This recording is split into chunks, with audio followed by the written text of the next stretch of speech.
I want to commend the women and anybody who took part in the protest. I'm sure it was extremely frightening. I've spoken to a number of them. And I also want to say to some journalists who were giving out that we raised it in the Dáil, believe women.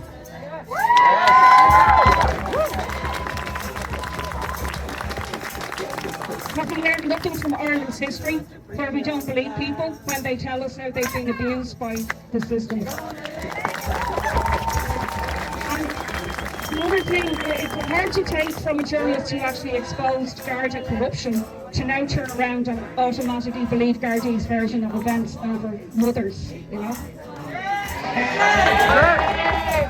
I just want to say, what I think happened last week and why.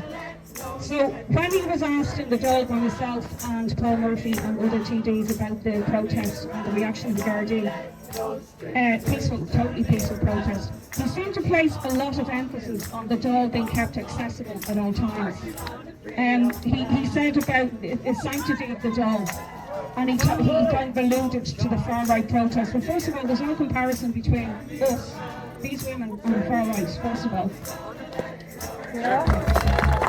But also, there was plenty of access to the Dáil. There was this gate here was open. There was other gates that were open as well. And as I said, not too many people need to use the Dáil on a non-sitting day in the early hours of a Monday morning. The staff are well capable of walking in.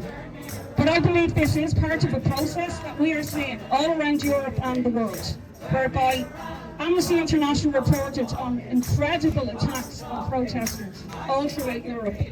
Members of the EU, these are countries that used to be so-called bastions of democracy. Broken bones, injuries, children being arrested. We've seen it in Germany, we've seen it in Austria. The latest is Meloni in Italy wants to introduce a 7-year jail sentence for any protester who blocks traffic.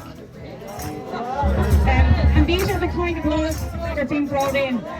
So we see what's happening in the world. Palestine is this generation's Vietnam. And you're either on one side or you're on the other. There isn't any in between. And if you believe in humanity, there's only one side that you can be on. And I would urge people not to be deterred by what happened last week. That is exactly what they want. They tried to do it with the water charges by criminalising people, you know, Jonestown and other places. Look what they did to the Devon's workers as well, carrying them off picket lines, bringing them to the police station, etc.